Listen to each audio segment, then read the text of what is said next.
This week on Who Deserves to be Inducted into the Rock and Roll Hall of Fame podcast, we look at the case for putting Iron Maiden into the Rock and Roll Hall of Fame. Horns up, people. It is time to talk about a group that absolutely deserves to be inducted into the Hall. Leighton, East London, England's own heavy metal gods, Iron Maiden. They are one of those groups that I've been screaming about not being in the Hall ever since I started this podcast so many years ago in various forms, along with Alice in Chains, a few others that I've been screaming about, like Rage Against the Machine and Soundgarden finally got in. Iron Maiden started out in 1975, but did not release their first album until 1980. Their lineup for that first album was lead singer Paul Di'Anno, Dennis Stratton, and Dave Murray on guitars, and Clive Burr on drums.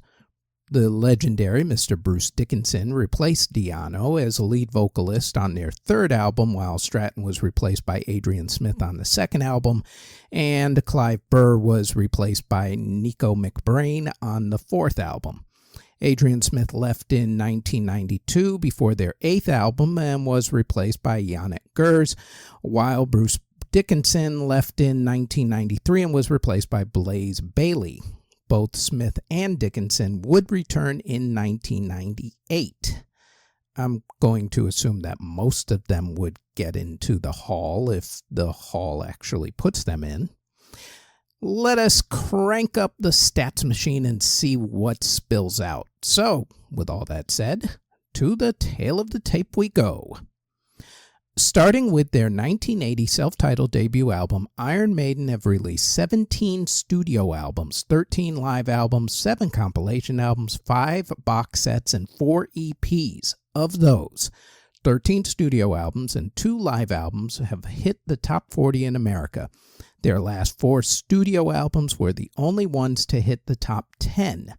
2006's A Matter of Life and Death hit number 9, 2010's The Final Frontier, and 2015's The Book of Souls hit number 4, and 2021's Senjutsu hit number 3. Their 1985 live album, Live After Death, went platinum, as did their studio albums, The Number of the Beast from 1982, 1983's Peace of Mind, 1984's Power Slave, 1986's Somewhere in Time, and 1988's Seventh Son of a Seventh Son. Their self-titled debut, along with 1981's Killers and 1990's No Prayer for the Dying, all went gold. In the UK, things were drastically different. It was their native country, after all. All of their studio albums, all but 2 of their live albums, and 3 of their compilation albums have all hit the top 40, with the vast majority of those hitting the top 20. Of those, 15 of their studio albums and 3 of their live albums hit the top 10, including 5 of those studio albums hitting number 1. The Number of the Beast, Seventh Son of a Seventh Son, 1992's Fear of the Dark, The Final Frontier, and The Book of Souls.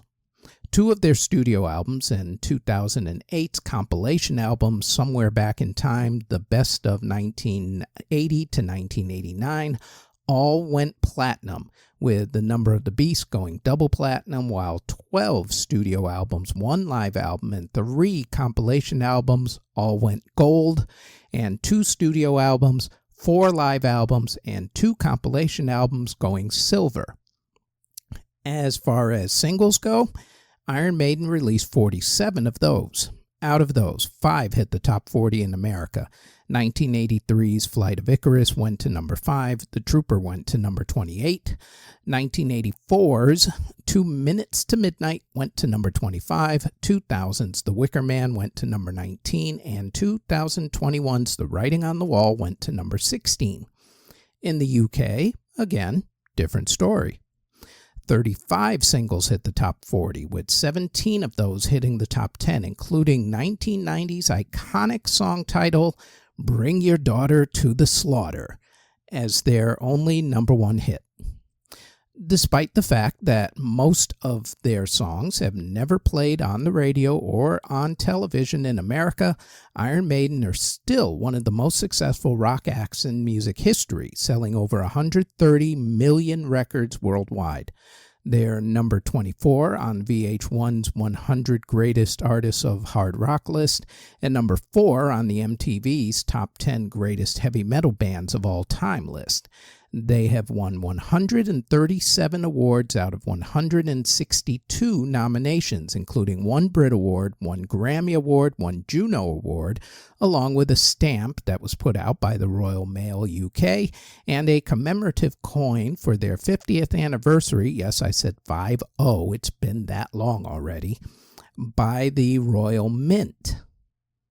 All right, that's not good enough for the Hall? Okay, you say I want a band who's influenced others. Okay, I got you covered.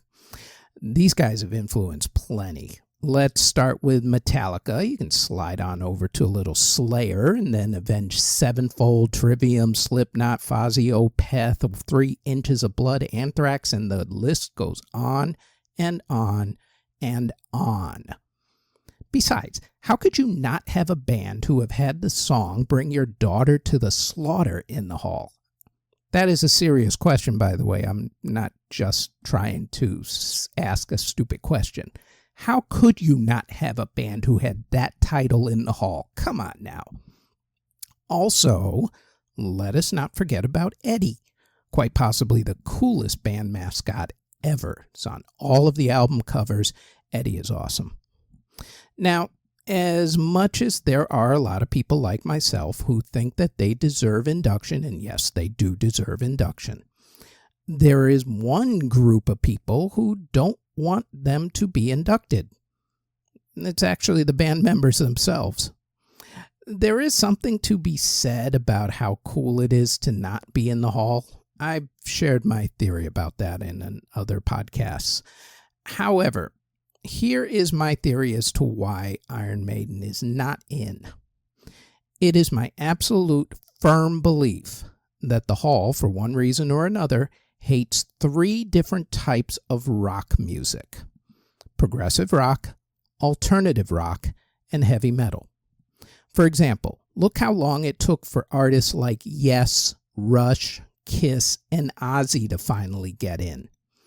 Look also at groups who should have been in decades ago but still aren't in, like Motorhead, Slayer, and of course Iron Maiden.